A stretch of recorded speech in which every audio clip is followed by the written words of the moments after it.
24/7 में आपका स्वागत है। मैं हूं अर्चना मिश्रा। आगे बढ़ने से पहले सबसे पहले एक नजर आज की हेडलाइंस पर।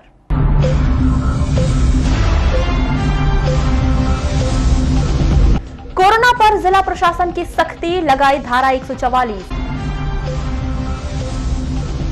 2 दिन से लापता युवक का शहर के पॉलिटेक्निक कॉलेज के कुएं में मिला शव। प्रशासन की कथनी और करनी का जानपुर पंचायत के लोगों ने किया खुलासा, फसल नुकसानी का नहीं हुआ सर्वे। करीनापुर तहसील के अंतर्गत आने वाले त्योड़ी कला पंचायत के निवासी राजेंद्र हिरवा ने उम्र 33 वर्ष की जिला अस्पताल में इलाज के दौरान मौत हो गई। मृतक के परिजनों ने बताया कि राजेंद्र हिरवा ने सब्जी बेचने का काम करता था। सब्जी बेचने के दौरान पड़ोस के गांव हॉलीटोला में सब्जी बिक्री के दौरान राजू केकते नामक युवक से राजेंद्र का विवाद हो गया था।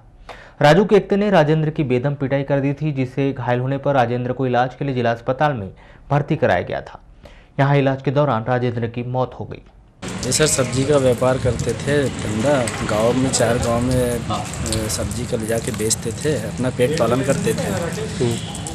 हरीटोला गए थे, वहाँ सब्जी बेचते वो एक राजू केकते करके लड़का था, हमने सब्जी लिया बोले और पैसा मांगने गया तो गाली गलौज मार किए बोले और वैसे माँ बेहोश हो गया बोले। और उसके बाद मेरे को कोई पता नहीं ऐसा करके बताए। वहाँ से फिर गुड़िया हॉस्पिटल लाए। गुड़िया हॉस्पिटल में ट्रीटमेंट हुआ, खाना पीना कुछ नहीं, सब बंद कर दिए थे। अच्छा, कब की घटना ये? ये इतवार 11 बजे की घटना है। ये इतवार गया जो इतवार 11 बजे गए थे, बोलते 11 या 12 के दोनों के बीच में। तो आरोपी पकड़ा गया या फरार है? अभी आरोपी हम तो सर यही हैं इनके साथ में। अब आरोपी पकड़ा या नहीं पकड़ा ये पता नहीं, पर हम तो इन्हीं के साथ में यहाँ पे हैं। जिस दिन से आए हैं इतवार के शाम से तो यहीं पे हैं। अच्छा, कब से धंधा करते थे ये सब्जी भाजी? ये 1 साल हो गया सर। लॉकडाउन के समय से ही? हाँ सर, लॉकडाउन। बीते कुछ दिनों से पड़ोसी राज्य महाराष्ट्र में अचानक कोरोना वायरस संक्रमण का प्रकोप बढ़ने के कारण मध्य प्रदेश शासन के द्वारा कोरोना को लेकर सख्ती बरतने के आदेश जारी कर दिए गए हैं। इसी कड़ी में मंगलवार को प्रशासन के अधिकारी सड़क पर उतरे और विभिन्न चौक चौराहों पर रोको टोको अभियान के तहत मास्क नहीं लगाने वालों पर कार्रवाई शुरू कर दी। केसी बोपचे ने बताया कि बालाघाट जिला महाराष्ट्र का सीमावर्ती जिला है, जहां से रोजाना लोगों का आना जाना होते रहता है। इसे देखते हुए संभावना बनी रहती है कि पड़ोसी राज्यों से संक्रमित व्यक्ति जिले के भीतर आ सकता है और दूसरों को भी संक्रमित कर सकता है। जो व्यक्ति सोशल डिस्टेंसिंग और मास्क सैनिटाइजर का उपयोग कर रहा है वह करता रहे और जो नहीं कर पा रहा है उसे दोबारा शुरू कर दे। यही लोगों को हिदायत दी जा रही है। आदेश की वजह से हम देख रहे हैं कि पड़ोसी राज्यों में कोरोना फिर से फैल रहा है और चूँकि सीमावर्ती राज्यों से आना जाना होता रहता है, तो इसमें कोई पूरी संभावना रहती है कि माने पड़ोसी राज्य से यहाँ पर कोई संक्रमित व्यक्ति आ जाए और खुलेआम घूमे तो हमारे यहाँ के लोगों को संक्रमित करेगा।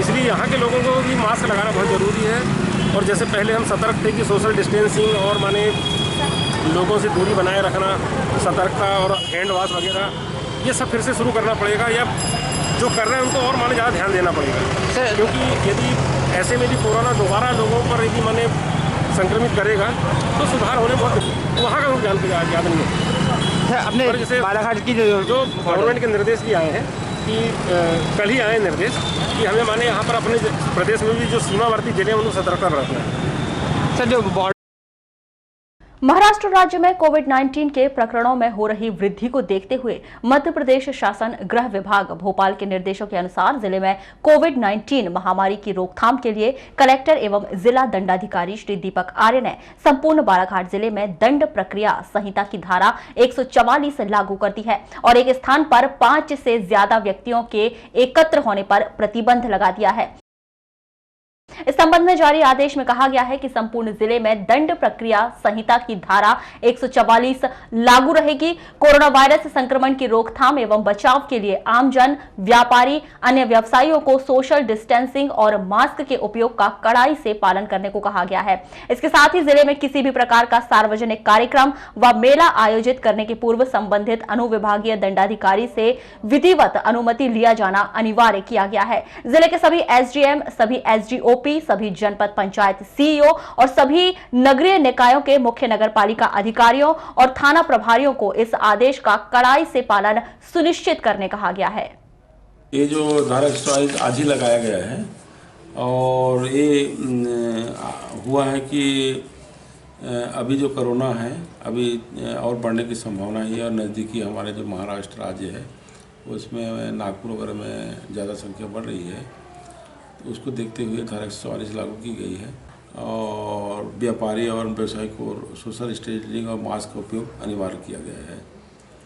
और जो सार्वजनिक कार्यक्रम में मेला आयोजन जो इस माह मेला का आयोजन किया जाता है उसको पूर्णतः प्रतिबंधित किया गया है। सर, शादी समारोह के लिए भी कोई दिशा निर्देश है? शादी के लिए जैसे होता है कि ज़्यादा संख्या में है उसके लिए अनुभागीय दंडाधिकारी से अनुमति लेना पड़ेगा और सोशल डिस्टेंसिंग का पालन करते हुए मास्क का उपयोग करके ही उसको अनुमति दी जाएगी।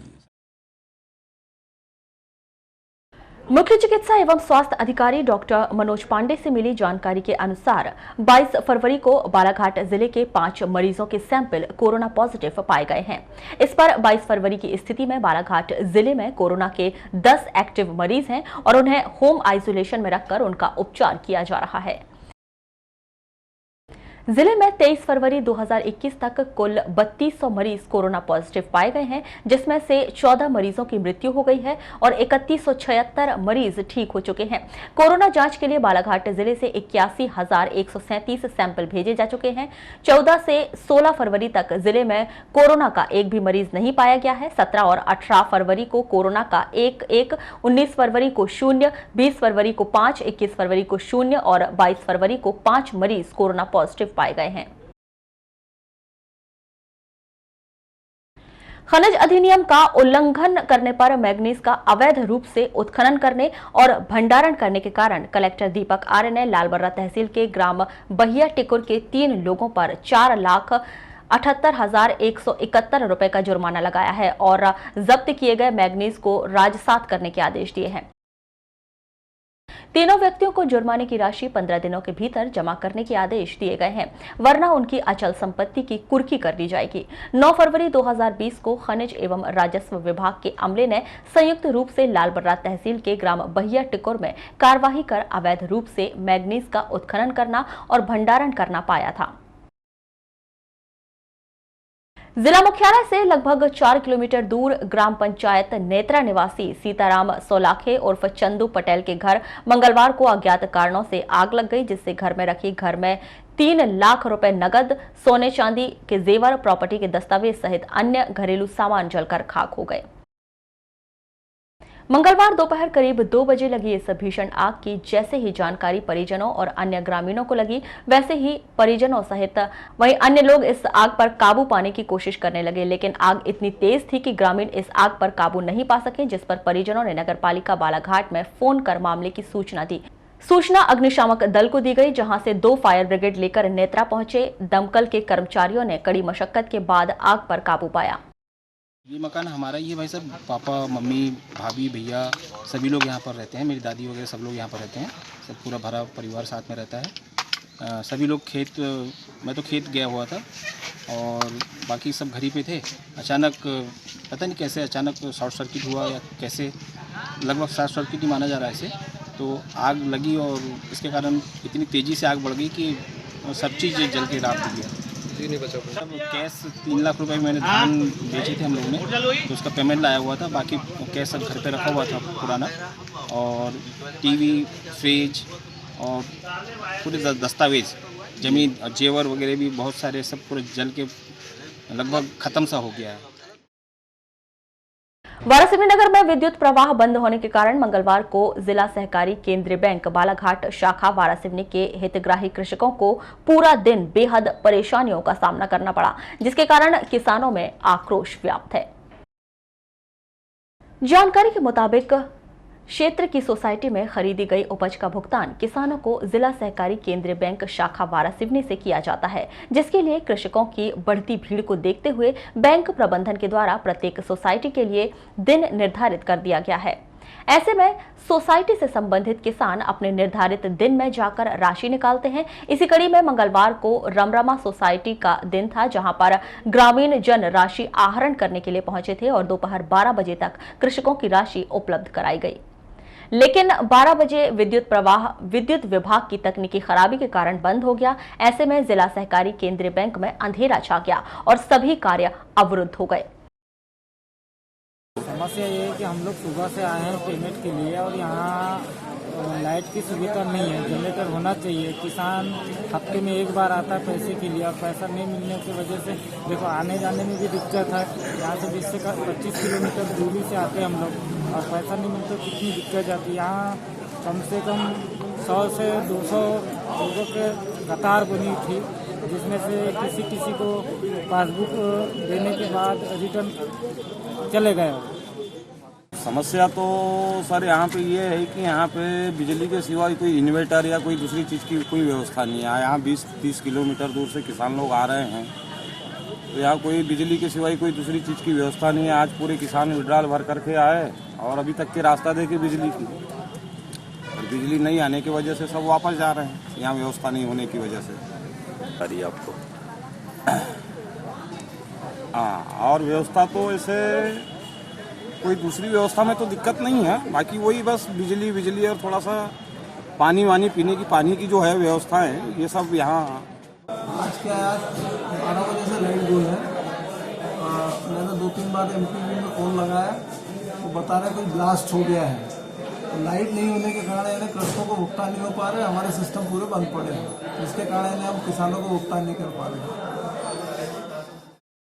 कोतवाली पुलिस ने सरस्वती नगर से एक्टिवा स्कूटी चोरी करने के आरोप में फरार एक आरोपी को गिरफ्तार कर लिया। गिरफ्तार आरोपी सुमित बागड़े 20 वर्ष ग्राम बटाना थाना ग्रामीण गोंदिया निवासी को न्यायिक रिमांड पर जिला जेल भिजवा दिया गया है। बता दें कि 13 सितंबर 2020 की शाम को नरेश नवानी की सफेद एक्टिवा सरस्वती नगर से चोरी हो गई थी। कोतवाली पुलिस ने इस एक्टिवा को चोरी कर ले जाने के आरोप में अज्ञात आरोपी के खिलाफ धारा 389 भारतीय दंड विधान के तहत अपराध दर्ज कर विवेचना शुरू की गई है। इस दौरान कोतवाली पुलिस ने इस एक्टिवा को चोरी करने के आरोप में एक आरोपी को पूर्व में गिरफ्तार कर चुकी है, जिसके पास से उक्त एक्टिवा जब्त की गई थी। नगर के पॉलिटेक्निक कॉलेज परिसर स्थित कुएं से एक युवक की लाश देखे जाने के बाद सनसनी फैल गई। कुएं में यह लाश भूषेक 32 वर्ष वार्ड नंबर 33 गायखोरी बालाघाट निवासी की थी, जो पिछले 2 दिनों से लापता था।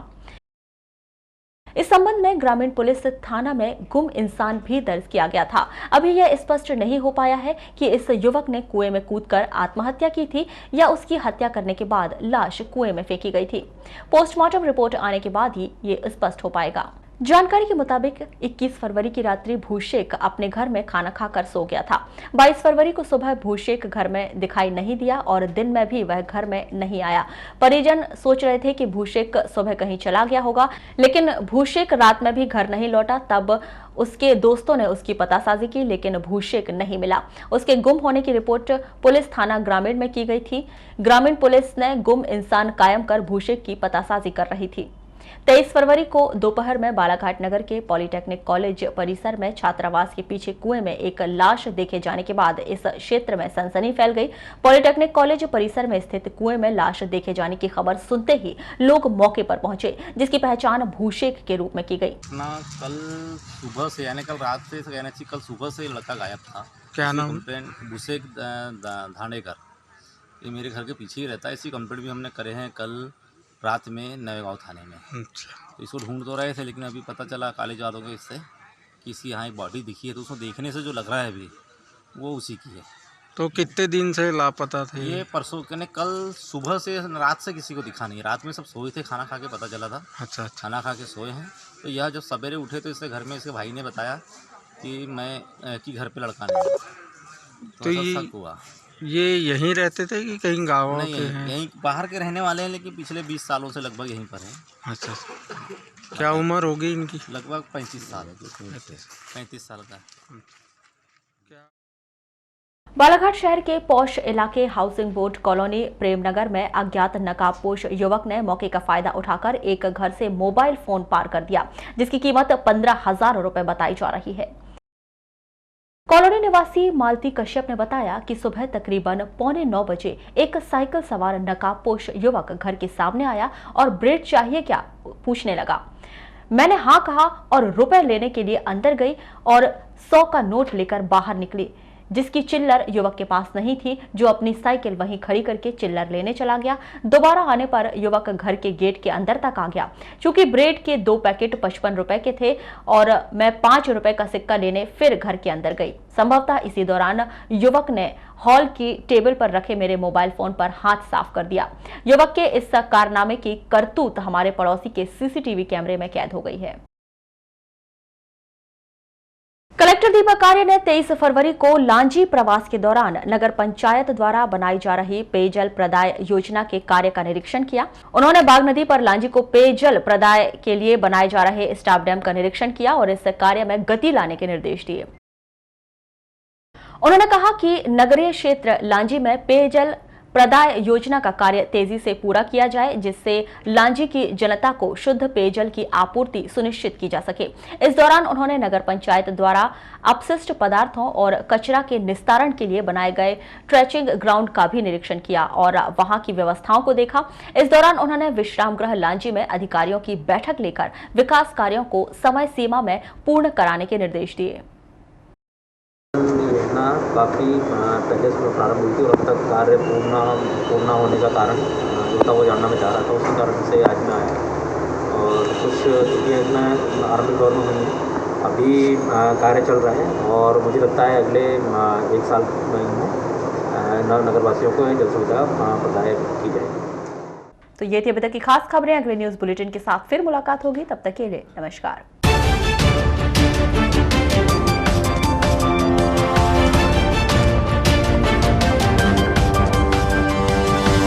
Audio Jungle.